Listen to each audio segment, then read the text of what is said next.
बेदाग गुनहगार episode number 3। प्यार मेरे नसीब में नहीं। पाकिस्तान। इरफान की कहानी। शाम का समय, पार्क में हरी हरी घास, बेंच पर इरफान बैठा है, आंखें आसमान की ओर। पास ही सारा नाम की एक खूबसूरत, पढ़ी लिखी और आत्मविश्वासी लड़की आती है। सारा मुस्कुराते हुए, तुम हर बार इस वक्त यहीं क्यों बैठे मिलते हो?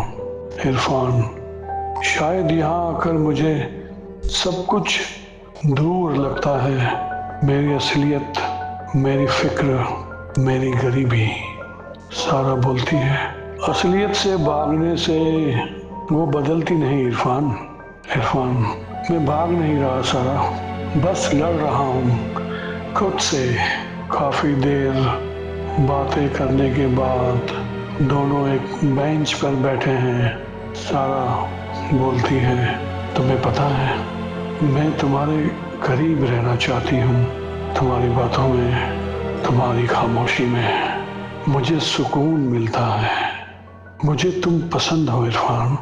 इरफान चौंक जाता है, एक पल को कुछ कह नहीं पाता, फिर अपनी निगाहें जमीन पर टिकाता है और डरी हुई आवाज में बोलता है, सारा, तुम एक अच्छे घर से हो, तुम्हारे पास सब कुछ है, दौलत, आजादी, सपने, और मेरे पास सिर्फ जिम्मेदारियां हैं। सारा थोड़ा भावुक होकर बोलती है, प्यार करने का हक सिर्फ क्या अमीरों को है इरफान? इरफान, नहीं, लेकिन वक्त का हक है कि मैं पहले अपने घर को संवारूं। अभी प्यार मोहब्बत मेरे नसीब में नहीं है सारा।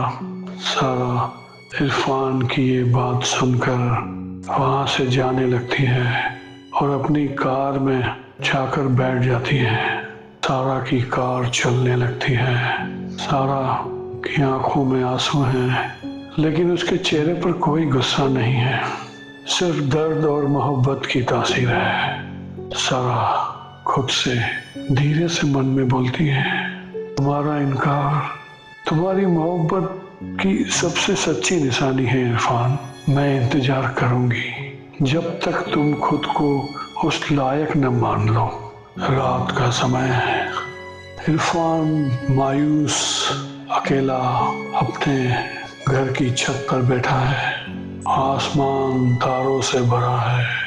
इरफान अपनी डायरी में लिखते हुए, आज मुझे पहली बार किसी ने मुझसे बिना शर्त मोहब्बत की, लेकिन मैं डरता हूँ अगर मैं टूट जाऊं तो वो भी टूट जाएगी। मैं मोहब्बत से नहीं भाग रहा, मैं उसे महफूज रखना चाहता हूँ। जब तक खुद को नहीं बना लेता, किसी को अपना कहने का हक नहीं रखता।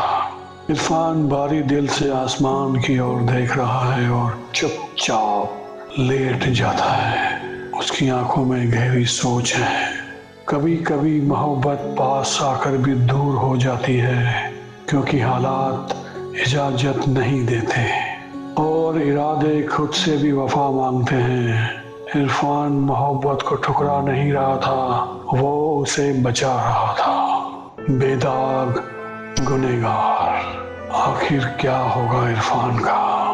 क्या उसके सपने पूरे होंगे या फिर कोई गुनाह उसको अपनी ओर खींचेगा? मिलते हैं अगले एपिसोड में, देखते हैं इरफान का क्या हुआ।